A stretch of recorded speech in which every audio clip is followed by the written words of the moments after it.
We spoke about PubSub as one of the example technologies for persistent store. Um, the counterpart technology that you also need when you build your streaming applications is the stream processing software or streaming framework. That's another way to refer to it. And here again, there are many options. We'll take a look at two of them. One is something called as Google Dataflow, again continuing with just an introduction to the Google Cloud Platform as an example technology. There are similar technologies with AWS, with Microsoft, with some of the others as well. And in next week's lectures, we will actually take a look at specifically the open source Spark streaming. So Google Dataflow is itself a combination of few different things. Let's talk about this, and for this I'm grateful to this specific individual who's actually put together this really nice way to understand what Dataflow is about. See, Dataflow is actually a PaaS service.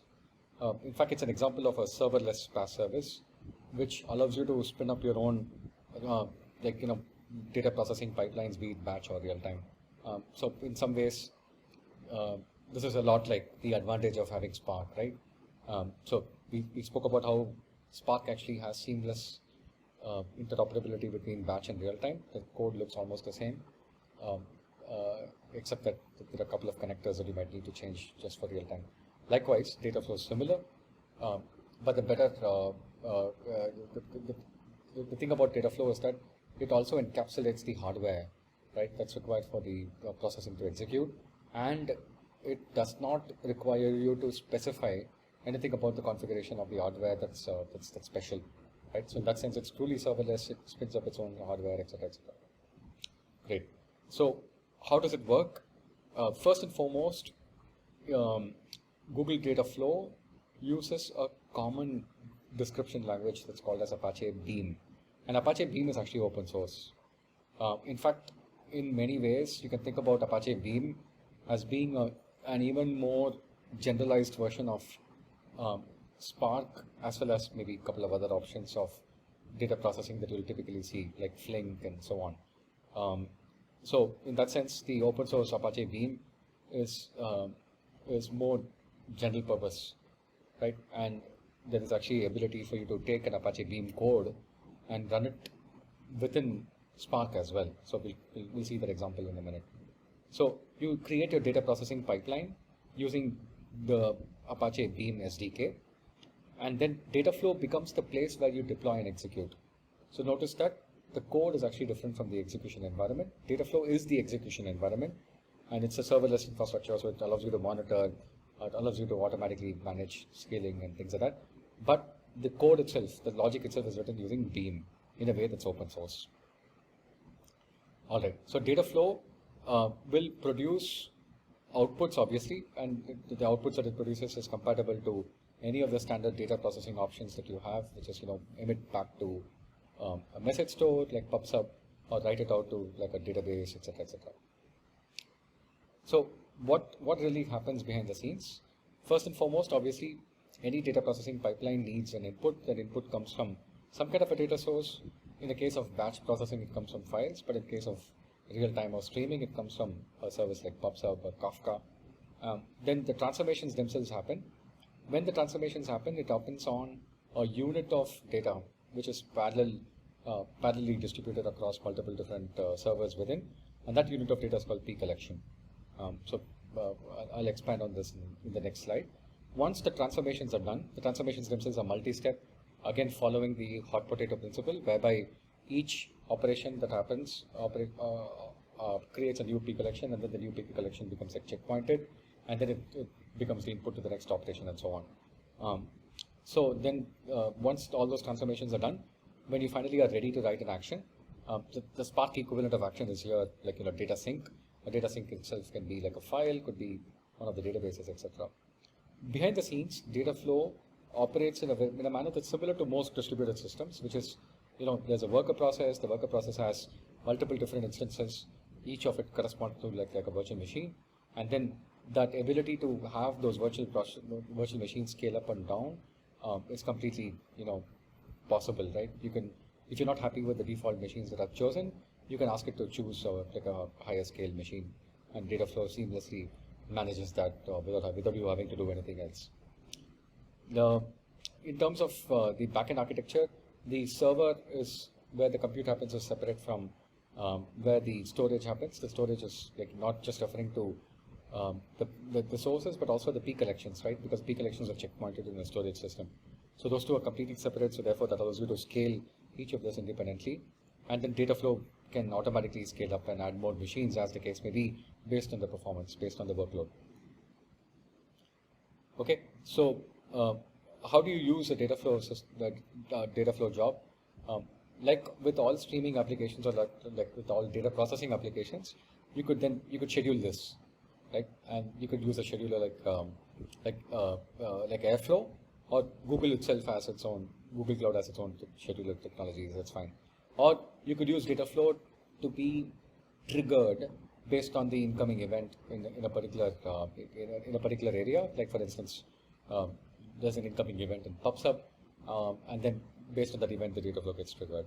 Or the cloud function, Google Cloud function, which is a serverless simple execution, that Google Cloud function can itself trigger a Dataflow. So it could be any of a number of different options.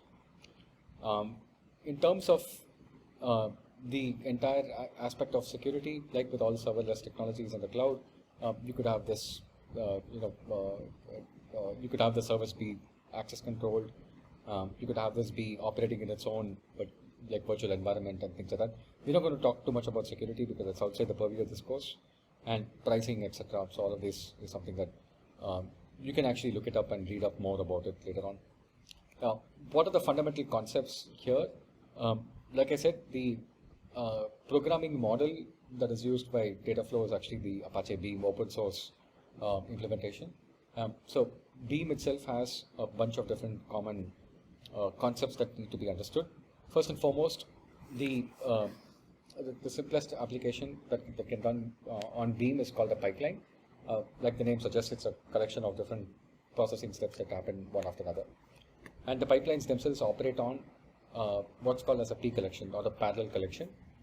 So each step in the pipeline produces, or rather takes as input a P collection and produces a P collection as output. Whether the P collection is checkpointed, whether it's actually stored in memory or in disk, etc., all of that is optimizations that the execution environment of where the Beam is executed, or the Beam pipelines are executed, that decides it. Like in the case of Dataflow, for instance, it has its own optimization methods for this. The standard way in which you deal with the P collection is is using transforms. This is very similar to the transform that you see that we saw in Spark as well. Transforms themselves are organized by basically having parallel executions of that in the most general sense, executing on multiple different workers at the same time. That's called a parallel do or PAR-do, right? That's the terminology that's used here. Obviously, you have access to input-output for being able to deal with external systems like storage systems, file systems, PubSub, and things like that. You can use your own functions to define custom functions that you can extend, or you use your standard aggregations which are already available within Beam, both in terms of combining multiple outputs within a machine and then shuffling. So optimizations around shuffling are also available within Dataflow, which Beam can exploit appropriately. But the most interesting part, in my view, is the ability for you to take a Beam job and run it on multiple different types of runners. So, like I said earlier, Beam is open source and provides a more general purpose language to specify data processing tasks, both batch as well as in real time, which means you could use appropriate runners and take that logic that you define using Beam and run it on an environment that supports your favorite execution model. So the programming model is separate from the execution model. And if you like, for instance, Spark's execution model, then you could take the Spark runner, and that Spark runner automatically converts the Beam job, right, into appropriate Spark specific concepts, right, and then runs it within a Spark environment. Like you could run Spark, let's say on Google Dataproc, right? Google Dataproc is basically the Hadoop on Google equivalent. right? Or you could run Spark on Databricks, which is completely different types of different execution environment, or you could just run Spark on your own virtual machine, right, that you manage. So in which case, you could take a Spark runner and take all of your Beam jobs and point it to the Spark runner, and the Spark runner will automatically convert a P collection into an RDD, transforms remain transforms, the actions for Spark become actions, the streaming operations that you do become structured streaming within Spark. So all of that gets mapped automatically, which is very, very powerful. Likewise, you could have a runner which converts the Beam job into a Flink execution environment, right? And benefits from the optimizations that Flink does. So it's quite fascinating to look at the Beam programming model and use something like this as the standardized way in which you represent all data processing tasks. Great. So with that, we have concluded this this week's videos, where we discussed about the streaming context and how is that like fundamentally different from the batch processing context. And specifically, we talked about best practices around how do you organize a streaming application, and the hot potato principle is like an important one there. And we saw an example technology of Google PubSub as one of the very good implementations of a persistent store software, like the message service.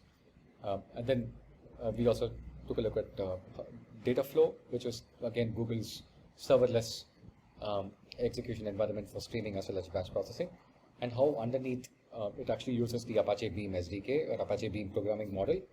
And we also saw that that programming model is actually more general purpose than most other applications, frameworks, streaming frameworks, and you could use the Beam programming model to instantiate your specific executions on different stream processing frameworks like Spark and Flink and such.